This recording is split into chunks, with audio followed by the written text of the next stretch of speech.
Before he saw the end of the world, he watched his own world collapse. There was no fire from heaven, no angel, no divine message, just soldiers, iron, ash, the fall of everything sacred. Jerusalem had stood for centuries, a city crowned by the temple, pulsing with worship, prophecy, tradition. It had withstood wars, rebellions, sieges, but now it falls to Babylon. Not just with violence, but with intention. Among the ruins of the holy city, they don't just take treasure, they take people, and not just anyone. Babylon targets the young, the intelligent, the noble, those with potential, because Babylon isn't merely an empire of swords, it's an empire of assimilation. That's where we meet him. A teenager, brilliant, disciplined, Hebrew blood in Babylonian hands. His name is Daniel.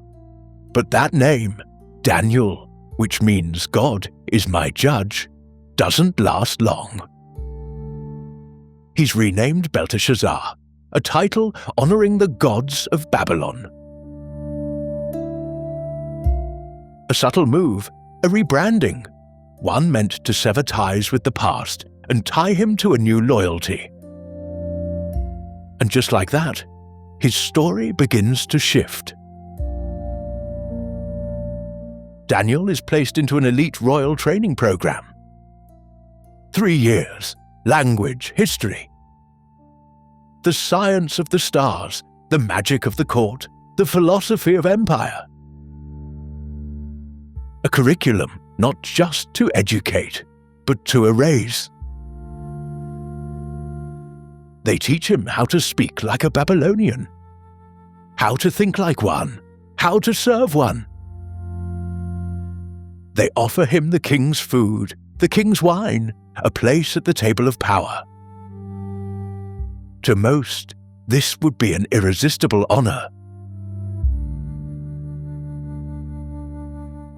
But Daniel draws a line, not loudly, not with rebellion, but with something almost invisible. He refuses the king's food.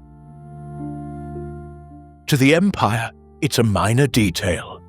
To Daniel, it's everything. Eating from the royal table meant more than nutrition. It meant acceptance, allegiance, participation in the system that destroyed his home. So, he asks for something simple: vegetables and water. A quiet request, but in this context, a radical act of resistance. It's a gamble. If he grows weak, he's mocked. If he offends the king, he's killed. But after 10 days, something remarkable happens. He's stronger, sharper, more composed than any of the others. The officials notice, but they don't understand, because the victory isn't in muscle or memory, it's in integrity. Without protest, without a single word of defiance, Daniel disrupts an entire system, simply by staying true to himself. 3 years pass. The training ends. And the day arrives when the students must stand before the king himself, Nebuchadnezzar, ruler of the most powerful empire on earth. The other exiles show what they've learned. But Daniel, he shines 10 times wiser. The text says, not just knowledgeable, discerning, steady, unafraid. Because he hadn't been formed by Babylon. He had only learned how to walk through it. This is what made Daniel dangerous. He wasn't a rebel. He wasn't loud. He wasn't armed. He was clear in identity, clear in conviction, clear in whose voice he answered to. 3 times a day, without fail, he faced the ruins of Jerusalem. and he prayed. There were no miracles yet, no dreams, no fire, just discipline, faith in a world designed to strip it away. Daniel didn't make speeches, didn't stage uprisings, didn't try to dismantle the empire. He simply refused to become it. This is how prophets begin. Not in visions, but in silence. Not in fire, but in habit. Not with kings trembling before them, but with one young man in a foreign room quietly saying no. Before he saw beasts rise from the sea, before he interpreted the dreams of emperors, before he faced lions in the dark. Daniel made a choice. To stay rooted, to stay aligned, to stay Daniel. He didn't escape Babylon. He transformed it from within, without shouting, without compromise. And soon the king will dream, the court will panic, the gods of empire will tremble, and Daniel will speak. But for now, he waits, still, faithful, quiet. Because sometimes the most dangerous kind of prophet is the one who listens first. It began with a dream, but not just any dream. A vision so unsettling, so vivid, that it broke the composure of the most powerful man on earth. Nebuchadnezzar, king of Babylon, son of war, crowned in blood, bathed in glory. A ruler whose empire had swallowed nations, languages, gods. A man who had built gardens in the sky and armies that moved like storms. He had crushed Jerusalem, burned its temple, rewritten its histories. No one challenged him. No one dared. The dream came without warning. It seared itself into his memory, a colossal statue, shining like fire, towering into the clouds. Its head, pure gold, chest and arms, silver, belly and thighs, bronze, legs, iron, feet, iron mixed with clay. And then something else, a stone, uncut, unmade, a fragment from nowhere. It strikes the feet, not the head, not the chest, but the fragile foundation. And in an instant, the entire statue shatters. Metal to dust, dust to wind, scattered like chaff on the threshing floor. The stone, it grows, becomes a mountain, and fills the entire earth. Nebuchadnezzar wakes, sweating, breathless, haunted by something he can't name. And then he does something strange. He refuses to say what he dreamt. He summons his wise men, his sorcerers, his astrologers, the best minds in Babylon. He demands not only interpretation, but revelation. Tell me the dream itself, he says, and then its meaning, or die. They protest, they plead, no one can do it. And so, the executions begin. But somewhere in the shadows of the palace, a captive hears the news. Daniel, still young, still quiet, still dangerous. He asks for time, not to guess, not to calculate, to pray. And that night, the mystery is revealed to him, not by stars, not by magic, but by the God of heaven. Daniel is brought before the king. He doesn't flatter. He doesn't bow in fear. He speaks plainly. There is a God in heaven who reveals mysteries, and he has shown you, O king, what is to come. Then Daniel describes the dream in exact detail. The statue, the metals, the stone. And then, he explains, each layer of the statue is a kingdom. Babylon is the head of gold, brilliant, strong, but destined to fall. Then comes another kingdom, inferior, then a third, then a fourth, like iron, crushing everything in its path. But the feet, mixed with clay, fragile, divided, unstable. And it is there, at the fault line, that the stone strikes. Daniel never names the kingdoms that follow, but history would fill in the blanks. Medo-Persia, Greece, Rome, each one rising, each one believing it would last forever. Each one now gone. But the stone, that's different. It is not made by hands. It doesn't rise from conquest. It doesn't fit the sequence. It falls from above, unafraid, unaffiliated. It shatters the entire system, not gradually, but instantly. And then it grows. Not into another empire, but into something else. A kingdom not made by men, without borders, without armies, unshakable. The king is stunned. No one else could have known the dream. No one else could have read his fear. Daniel is exalted, given gifts, titles, authority. But behind the honor, there is something else. Fear, because Nebuchadnezzar doesn't just hear the future, he sees the end. And once a man sees the end, he can't pretend it isn't coming. As for Daniel, he doesn't celebrate, doesn't take credit, doesn't speculate. Because he knows this dream isn't about Babylon. It's about all of them, every kingdom, every throne. And the stone? Daniel never defines it. He leaves it, hanging, suspended. Some say it's the kingdom of God. Others say it's divine judgment. A few see in it the arrival of the Messiah, cut not from human lineage, but from eternity. But this much is clear: the stone doesn't negotiate. It doesn't replace. It erases. It doesn't topple just Babylon. It topples every human system built on pride, power, and permanence.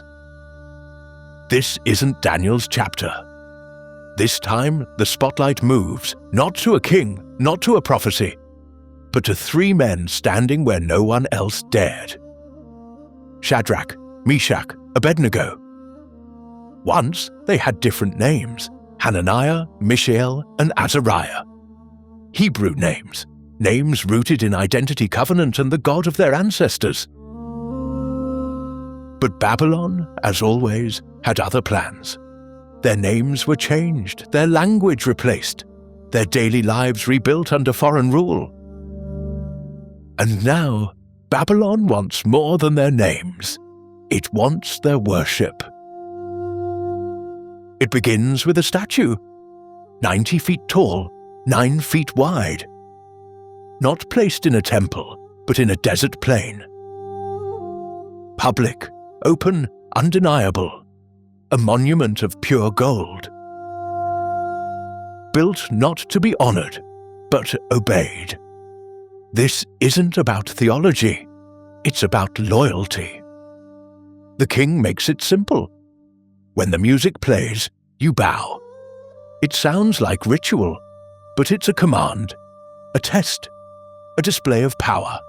And when the horns sound, the drums echo and the flutes cry out, they all kneel. Thousands of people, from every province, every rank, every belief. The message is clear. The state defines truth now. To belong is to bow.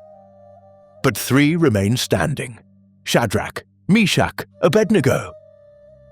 They don't shout, they don't resist violently, they simply refuse. In a world where conformity is survival, stillness becomes defiance. Their silence screams louder than 1,000 worshippers. Their posture, upright, becomes political. And in Babylon, refusing to bow is a declaration of war. The king is furious, but also confused. These were trusted men, promoted men, educated in the royal court. They had played the game until now. So he gives them a second chance. No punishment yet, just a reminder of who's in charge. When the music plays again, bow or burn. What follows is not defiance, not arrogance. It's faith without condition. If we're thrown into the fire, they say, our God is able to save us. But even if he doesn't, we still won't bow. That phrase, even if, breaks the spell of fear, because their faith doesn't hinge on outcome. It doesn't trade obedience for deliverance. They don't serve God because he protects them. They serve him because he is worthy, even in death. The furnace is stoked, hotter than ever. So hot that the soldiers who carry the 3 men collapse just approaching the heat. Bound and thrown into the fire, they vanish into flame. For a moment, silence. Just fire, just smoke. Then, a movement. The king leans forward. "Didn't we throw in 3?" he asks. "But I see 4. Walking, unbound, unburned, and the 4th looks like a son of the gods." Theologians have argued for centuries. Was it an angel? A divine manifestation? The pre-incarnate Christ? The text doesn't clarify, because it doesn't need to. The point isn't who the 4th figure is, the point is where he is. In the fire, with them. When the 3 men emerge, they're untouched. Not a hair singed, not a thread burned, not even the smell of smoke. The fire had consumed nothing except the ropes that bound them. And the king, the same man who demanded their submission, is now speechless, overwhelmed, shaken. He praises their God, but he doesn't change. Because miracles may impress kings, but they rarely transform them. And that's the deeper message. This story isn't about survival. It's about allegiance. It's about worship as resistance, not as performance. They didn't stand because they were strong. They stood because they were free. Free from fear. Free from the need to be rescued. Free from the illusion that kings decide what is sacred. And that's what made them untouchable. Because in every age, the statues still rise, the music still plays, and the world still demands our bow. And sometimes, the only worship that matters is the kind that stands when everyone else kneels. It began, as endings often do, with the illusion of celebration.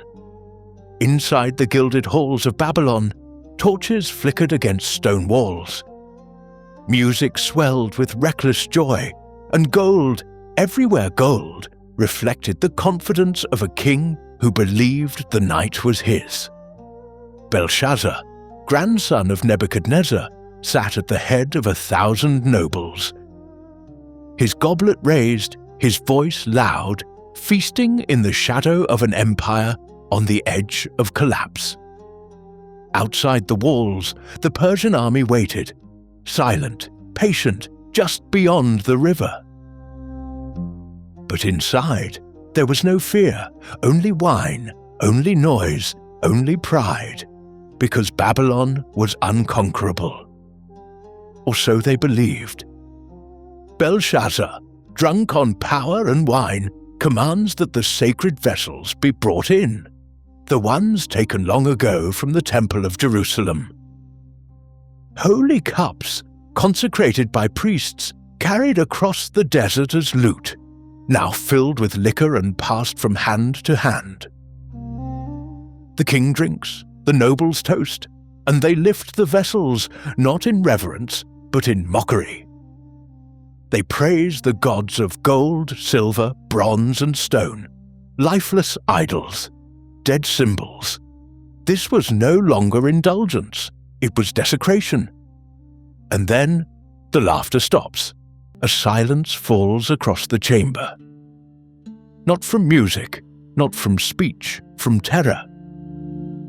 A hand appears, not a body, not a figure, just fingers, glowing in the firelight, floating in the air, moving with purpose. And on the plastered wall, they write 4 words, burning into the stone like judgment itself. Mene, mene, tekel, parsin. The king's breath catches, his skin pales, his knees buckle, the music dies. The nobles freeze, the most powerful man in the empire, paralyzed by a sentence he cannot read. He calls for help, magicians, astrologers, enchanters. He offers robes, gold, titles, anything to anyone who can make sense of the message. But no one can, because the message was never meant for them. Then, from the shadows, a voice is remembered. The Queen Mother speaks, not his wife, but the one who remembers what the young king has forgotten. There is a man, old now, silent for years, still in Babylon, Daniel. He is summoned, and when he enters the room, he does not flatter, he does not tremble, he does not even look impressed. He refuses the gifts, the gold, the robe, the power, because this is not a moment for reward. This is a reckoning. Before Daniel interprets the words, he speaks of history. He reminds Belshazzar of Nebuchadnezzar, of his pride, his madness, his repentance. How the king was humbled, not by enemies, but by heaven. And how he had learned, eventually, that power is borrowed. But Belshazzar had learned nothing. He had inherited the throne, but not the wisdom. He knew the stories, knew the warnings, and still he mocked the God of heaven. Only then does Daniel turn to the wall, and the message is simple. Mene, God has numbered your days, and they are finished. Tekel, you have been weighed and found lacking. Parsin, your kingdom is divided and given to the Medes and Persians. This is not prophecy, not a warning, not a chance to repent. This is a sentence. The verdict has been delivered. The execution is already underway. And that very night, while the goblets are still half full, while the music still echoes through the corridors, while the king still wears his robe, the city falls. The Persians enter Babylon without resistance, not by force, but by strategy. They divert the Euphrates River, lower the water, walk beneath the gates. The city's defenses, once thought impenetrable, are useless. The empire ends not in battle, but in silence. Belshazzar is killed. Daniel survives again. The writing on the wall wasn't just for Belshazzar. It was for every empire that believed itself eternal. Empires rise. They build statues, throw festivals, rewrite memory. But none escaped the scale. None escaped the weight. The handwriting is still there. Maybe not on walls, but on history, and maybe on us. Because what was once a message for a king has become a mirror for a world obsessed with its own power. And just beyond this fall, another vision waits. Darker, wilder, no longer dreams, but nightmares. Because Daniel had seen the death of empires. But now, he's about to see what rises after. By now, Daniel is no longer a boy. He's no longer the fresh-faced exile from Judah, no longer the young interpreter of dreams or the quiet court advisor. He is old, grey-haired, weathered by time, but not weakened by it. If anything, he's more dangerous than ever. Empires have risen and fallen. Babylon, the empire that once rebranded him, is gone, absorbed by Persia. The gods have changed, the architecture has changed, the languages have shifted, but Daniel remains. Not because he grasped for power, but because power always seems to circle back to him. Darius, the new king, recognizes something different in him. Not just wisdom, but integrity. He plans to elevate Daniel, to place him above all the other governors, to make him first among men. But power, no matter how wisely offered, always attracts resentment. Daniel's enemies search for flaws. They comb through his judgments, his letters, his accounts, but the record is spotless. So they look deeper, into the man's life, into his rhythms, his habits, his soul, and that's when they find it. Not a vulnerability, not a vice, but devotion. 3 times a day, every day, Daniel opens his windows, not secretly, not rebelliously, but faithfully. He turns his face toward Jerusalem, a city in ruins, and he prays, not out of ritual, but alignment. That is the moment his enemies realize they cannot destroy him by corruption, only by conviction. So they draft a law, elegant, lethal, unquestionable. For 30 days, no one may pray to any god or man except the king. They present it as unity, as loyalty, as respect for authority. And Darius, flattered, unaware, signs. The trap is set, and Daniel, he doesn't flinch, he doesn't protest, doesn't strategize. He does what he's always done. He opens the window, faces the east, and kneels. There's no grand speech, no public stand, no declaration, only breath, stillness, prayer. And that, in Babylon, is enough to shake the system. They drag him before the king.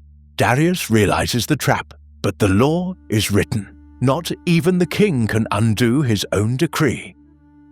So with sorrow, he gives the order. Daniel is taken to the lions, a pit carved into the earth, black, dry, filled with the stench of death. The gate groans shut. A stone is rolled across the opening, and the king himself seals it with his ring. The message is clear. This is final. This is fate. The city sleeps, but Darius does not. He refuses food, refuses entertainment, refuses comfort. A man who served him with unshakable loyalty now waits among beasts. Morning comes, the king runs to the den. His voice, frantic. "Daniel, servant of the living God, has your God, whom you serve continually, been able to rescue you?" A pause, a silence, then a voice from within. "May the king live forever. My God sent his angel and shut the lions' mouths." Daniel steps out, calm, composed, untouched, not a scratch, not a bruise, not even dust on his robe. The miracle is astonishing, but it's not the core of the story. Because what truly shakes the empire wasn't that Daniel survived the lions. It's that he never stopped praying. His greatest act of resistance was not what he said, but what he refused to stop doing.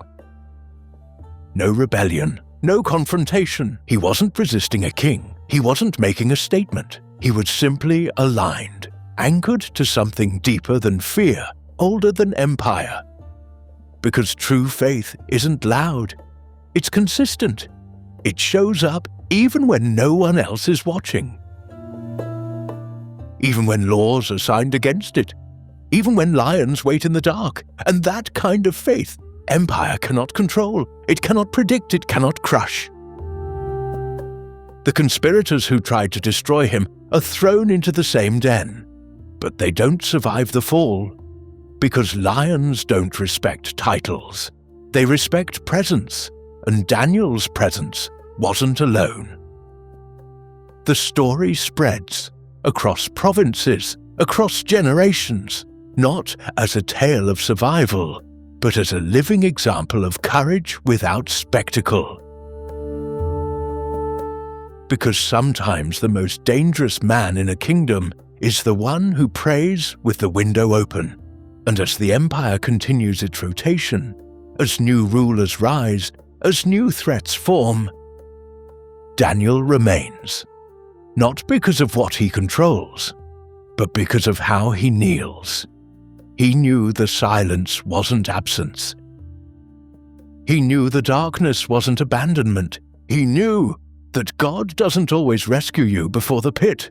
Sometimes He meets you inside it.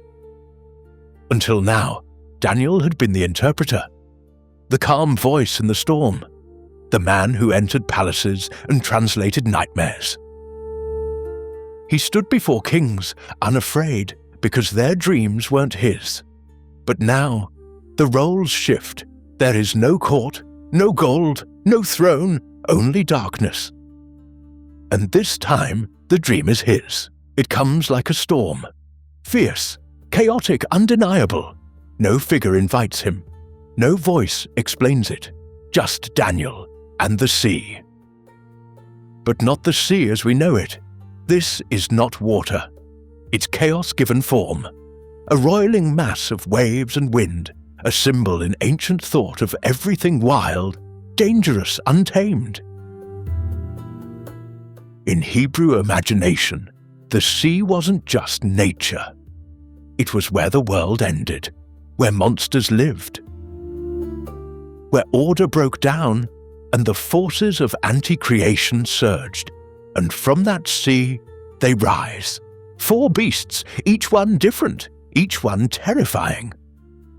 The first, a lion but twisted, wings like an eagle. It stands like a man, but its wings are torn. It is lifted, restrained, then given a heart. The second, a bear, raised on one side with ribs clenched in its jaw. It devours, not out of need but command, arise and eat much flesh. Then a leopard, but with 4 wings and 4 heads.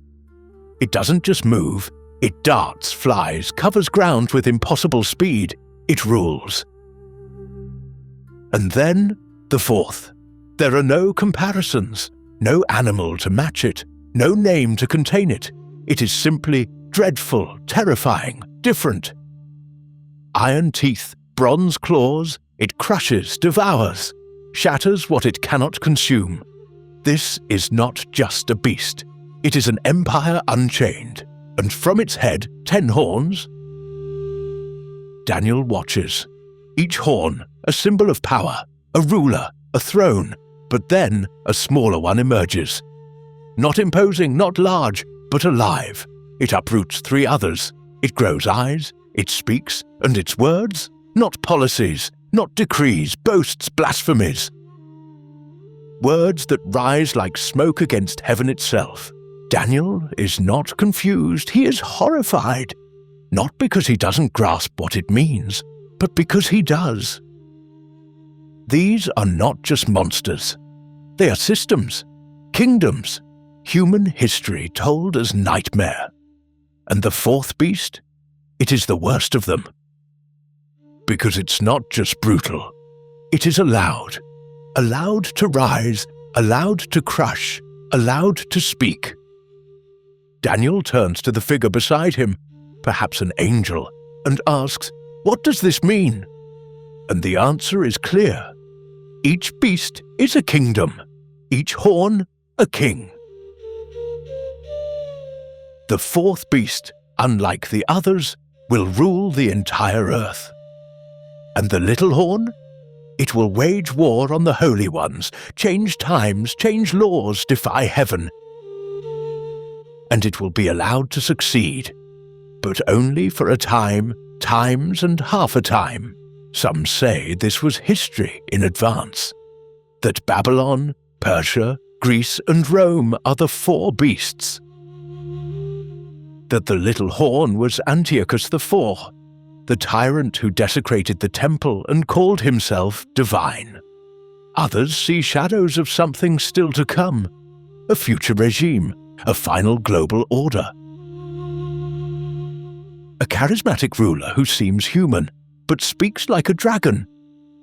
The debate continues, but the terror is not in the details. It's in the permission. This is a vision of evil not out of control, but under allowance, held back, but only for a while. And then suddenly, a shift. The chaos gives way to a courtroom. Thrones are set. A figure appears, the Ancient of Days, clothed in white, hair like wool, seated upon fire, surrounded by tens of thousands. Books are opened, and judgment begins. The fourth beast is slain, its body destroyed, its dominion revoked. And in its place, a new figure enters, one like a son of man, riding on clouds, glorious, eternal. He is given authority over all nations, all languages, all peoples. His kingdom will never pass away, and it will not rise by conquest, but by inheritance. This is the axis of the vision, from horror to hope, from chaos to coronation, from beasts to throne. The little horn still speaks, but its time is measured, its power temporary. The true kingdom, the one that does not rise from the sea, belongs to the holy ones. And yet, Daniel wakes trembling. He writes the vision down, keeps it close, and says nothing. Because what he saw wasn't just symbolic, it was real, too real. This is the first time heaven speaks to Daniel directly, not in the language of men, but in the language of apocalypse. Monsters, numbers, thrones, silence. The vision is not just information. It's weight. It presses on his soul, and that weight has never left us.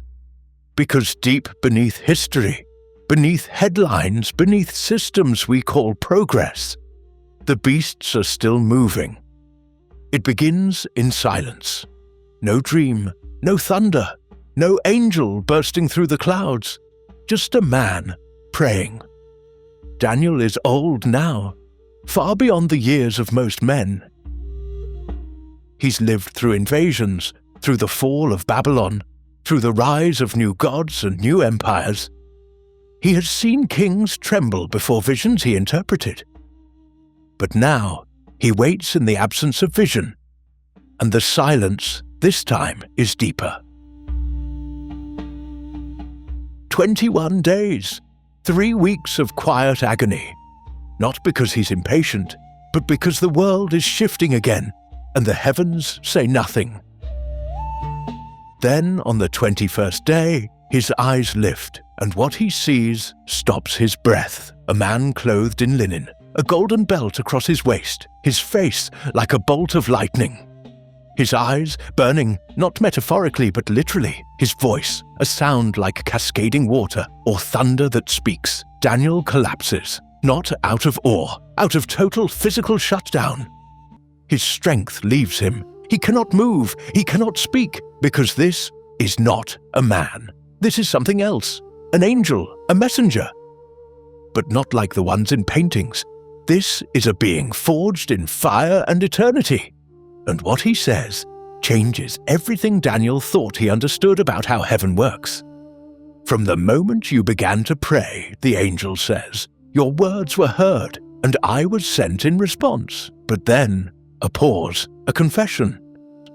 Daniel had always known the rise and fall of empires. He had interpreted dreams that forecasted centuries. He had watched kings ascend and empires fracture. This wasn't political. It was cosmic. The Prince of Persia. Not a man, not a monarch, a being, a force, a spiritual intelligence assigned to a kingdom. Opposing the will of God not with swords, but with interference, delay, resistance, and suddenly Daniel understands. The delays of heaven are not always silence. Sometimes they're warfare. In ancient Jewish tradition, each nation had a spiritual prince, a celestial governor. But here, that idea is no longer just metaphor. The angel had been delayed, not by distance, not by earthly obstacles, but by combat. For 3 weeks Daniel wept, fasted, waited, and all the while an invisible battle raged because of him. That's the moment everything changes. Daniel is no longer just a dreamer, no longer just an interpreter of visions. He is a participant in a war he cannot see. His prayers aren't passive. They are pressure points on the battlefield. Signals, coordinates, force. The angel continues. He speaks of what is coming. The rise of Greece, more war, more desecration, more rulers who will try to undo what is holy. And after that, something worse. The time of the end. But none of it hits Daniel harder than the simple truth behind it all. That spiritual warfare isn't allegory. It's geography, it's politics, it's history, it's real. Because Daniel refused to stop praying, and that makes him dangerous. The angel mentions Michael, one of only 2 angels named in all of Scripture. He's not a messenger. He's a warrior, a protector of Israel, the general of heaven's armies. When the prince of Persia resisted the angel's arrival, Michael stepped in. And only then did the message break through. The implications are staggering. Daniel's vision isn't a passive revelation. It's an act of warfare, a breach in the front line. The message is not commentary on the future. It's tactical intelligence. A prophetic download for a man whose prayers intersect with principalities. Daniel falls again. The vision is too much, the truth too large. He is breathless, trembling, broken, and the angel touches him, strengthens him. "Do not fear," he said, "you are highly esteemed." That one line cuts deeper than all others. Because it comes from the same place that commands stars, deploys angels, and confronts invisible empires. Daniel isn't just heard, he's honored, not because he's powerful, but because he endured. He's told, more visions will come, more truth will be revealed. But for now, rest, be strong. And then the angel leaves, returns to the conflict. He has another adversary waiting. The Prince of Greece, another war, another resistance. And Daniel, he stays behind, but no longer as just a prophet. Now, as a node in a cosmic conflict. A man whose prayers shake what others don't even know exists. Because there are 2 kinds of battles, those we see with armies, borders, laws, and those we cause by faithfulness, by discipline, by refusing to kneel to anything less than God himself. Daniel didn't just receive a vision, he crossed a threshold, and on the other side was war. It came in the middle of prayer, not with thunder, not with fire, just a presence. Daniel had been fasting, confessing the sins of his people, pleading for mercy, longing for the return to Jerusalem. And then the angel Gabriel appears, swift, radiant, direct, and what he brings is a clock, not a vision, not a symbol, a countdown. 70 weeks are decreed, Gabriel says, for your people and your holy city. Not 70 days, not 70 years, 70 weeks. But not literal weeks. These are weeks of years, units of sevens, 70 times 7, 490 years. It's one of the most cryptic timelines in all of Scripture, and perhaps one of the most loaded, because in it, Gabriel lays out a sequence that will stretch from Daniel's time to the arrival of the Messiah and beyond. The angel breaks it down: 7 weeks, then 62, then 1, each phase tied to a moment, a ruler, a crisis, a hope. The first 7 weeks, 49 years, begin with a command to rebuild Jerusalem. Then, just as 62 weeks pass, 434 years.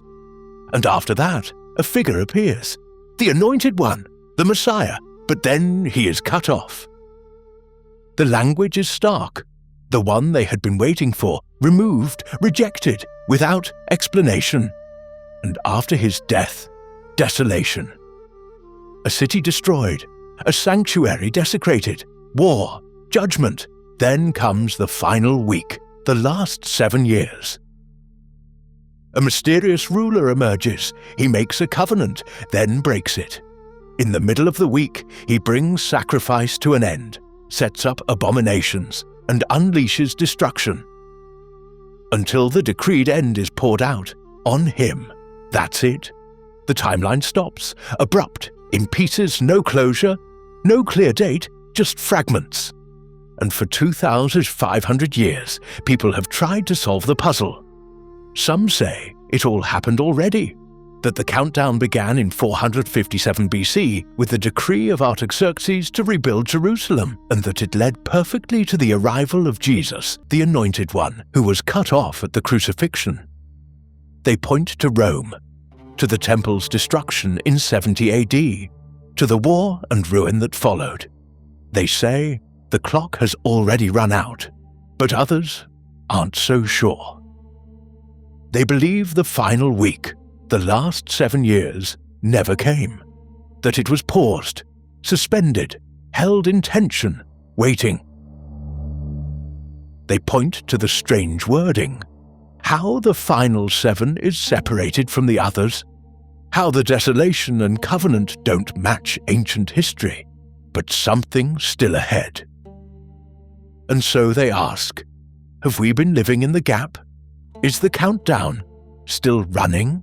For some, this chapter is a code. For others, it's a warning. A prophetic skeleton key that unlocks not just Israel's future, but the entire human timeline. Because it doesn't just predict the Messiah.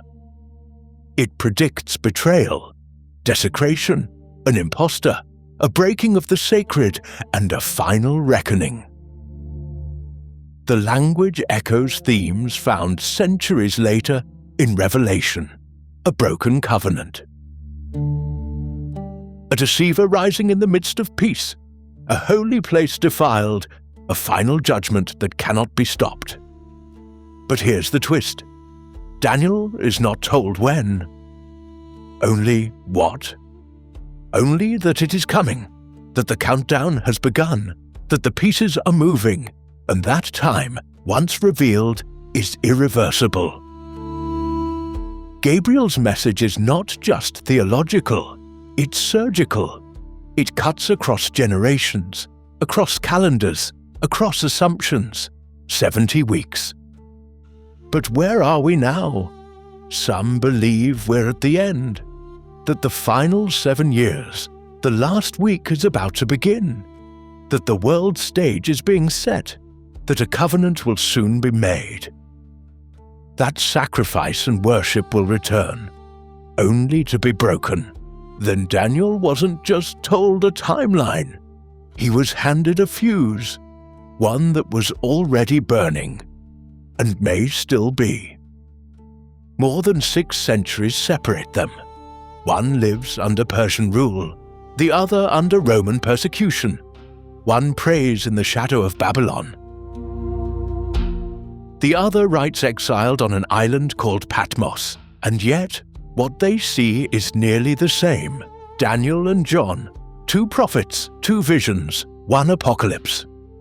Daniel sees beasts rising from the sea, terrifying hybrid creatures with horns, teeth, wings, eyes. He watches kingdoms rise and fall. Horns speak blasphemies. Angels descend from fire.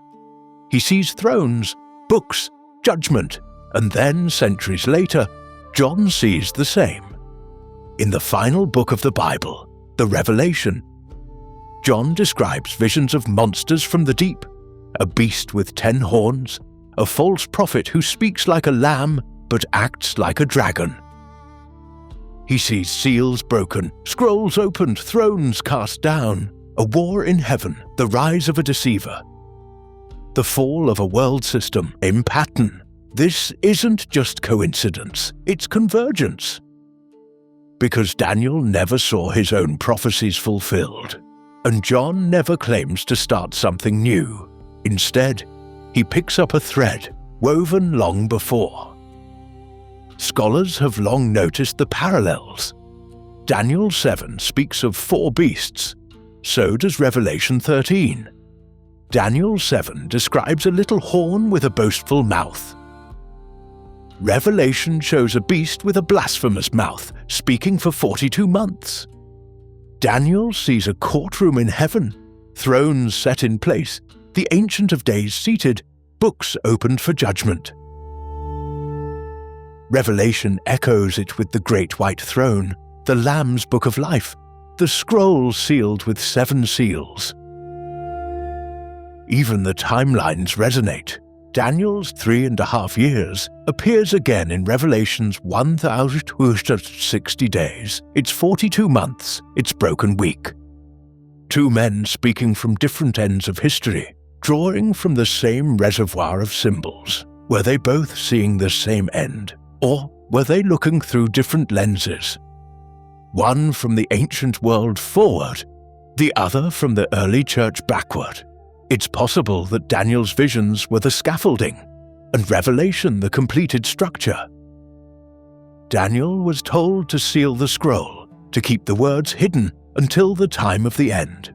But John, he's told, do not seal up the words of the prophecy of this scroll, for the time is near. What was once hidden is now exposed. What was distant now demands interpretation. But there's another mystery. Because while Daniel's beasts arise from empires, John's visions add something new, the spiritual war beneath it all. John speaks of a dragon, thrown from heaven, who wages war on the saints. He describes a false prophet who deceives the nations, marking the loyal with a number 666. He sees Babylon again, no longer just a city, but a symbol of the world's corruption. A harlot riding the beast, drunk on blood, destined to fall. It's as if Daniel saw the architecture of empire and John saw its spiritual infection. Together they offer a composite image, a world system built on power, pride, idolatry, and destined for collapse. Some theologians argue that Revelation is Daniel's vision, expanded. That the scroll Daniel saw, sealed and mysterious, is the very same scroll John watches the Lamb open, one seal at a time. Others argue that Revelation is less about predicting the future and more about decoding the present using Daniel's language. Rome becomes Babylon. The emperor becomes the beast, and the church, caught in the jaws of empire, waits for deliverance. But whether literal or symbolic, political or prophetic, the link between the two is undeniable, because both men point to the same pattern. Power rises, it corrupts, it demands worship, it punishes the faithful. And in the end, it collapses under judgment. Yet both Daniel and John also offer hope. Daniel sees the Son of Man receiving an eternal kingdom. John sees the Lamb who was slain, triumphant, standing at the center of the throne. Daniel watches as thrones are cast down, and the saints inherit the earth. John sees a new Jerusalem descending like a bride, where death, pain, and empire are no more. Their visions are not just warnings, they are revelations of justice. Of a God who does not ignore tyranny, who weighs nations, and act when the time is full. But here's the question that haunts both books. When? Both Daniel and John speak in timelines, days, weeks, months, years. They offer numbers, fragments, sequences, but the meaning remains elusive. Some believe we're living in the final stretch, that the beast is already among us, that the seals have been broken, that the countdown Daniel received is in its last seconds. Others believe the visions were metaphor, powerful language for ancient crises. Nero, Rome, the fall of Jerusalem. And yet, the imagery returns. In every age, in every empire. Because the symbols Daniel and John use are not tied to one moment. They're tied to the nature of power itself. And so the mirror remains. Daniel looks forward. John looks back. But between them, they sketch the same horizon. A world teetering at the edge, a system destined to fall, a faithful remnant who refuses to bow, and a throne that cannot be shaken. Maybe they weren't watching the same end. Maybe they were watching the same truth, unfolding again and again. He never made it back. Daniel never saw Jerusalem again, not the city of his birth, not the temple of his youth, not the land where his prayers had always pointed. He died in exile, far from the soil he once called holy, and yet his story outlived Babylon, outlived Persia, outlived the kings who tried to rename him, use him, forget him. Because Daniel was never just a prophet. He was something more dangerous, a witness who endured, from a teenager dragged from a burning city to an old man advising emperors. His life spanned generations, and still he never lost himself. Not to gold, not to politics, not to fear. He served kings without serving their gods, wore their robes without bearing their mark, walked their halls without kneeling at their idols. In a world that tried to erase him, Daniel remained Daniel. He lived through regime changes, saw empires rise, and watched them collapse under their own weight. He survived invasions, he outlasted conspiracies, he walked out of fire, he slept beside lions, but he never returned. And yet somehow, his voice kept traveling. Long after his death, his writings were read by exiles, by scholars, by rebels. His visions shaped revolutions. His prophecies stirred centuries of debate. His discipline became legend. In the time of the Maccabees, it was Daniel's language, of beasts and horns and desecration, that inspired resistance. In the early church, his timelines were studied with trembling. Many believed the Son of Man he saw was the very Jesus who now walked their roads. And in Islamic tradition, he became a wise man and seer, a foreign prophet honored by kings. Even today in synagogues, cathedrals, mosques, and underground churches, his words are whispered. Because Daniel never went home, but his faith did. He never called himself a prophet, never asked for visions, never sought status. He prayed, he listened, he wrote, and he waited. That, perhaps, is his greatest legacy. Not the beasts, not the numbers, not the apocalypse, but the waiting. Because Daniel shows us what it means to live between empires, to belong nowhere, but to stand firm anyway. He shows us how to hold conviction without rage, how to speak truth without spectacle, how to resist without becoming bitter. He teaches that holiness is not withdrawal, it's presence, that you can live in Babylon without letting Babylon live in you. In a world like ours, filled with noise, fear, and shifting powers, Daniel's story doesn't feel ancient. It feels prophetic. Not because it tells us what will happen, but because it shows us how to live when everything else is falling apart.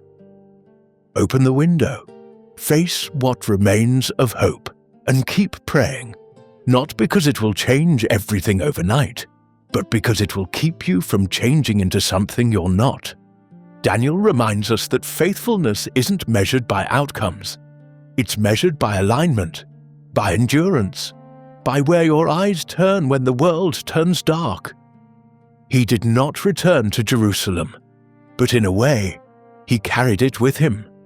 In every prayer, in every refusal, in every vision he chose to write down, even when no one believed. And maybe, just maybe, that's why his story still matters. Because Daniel isn't just a figure from ancient history.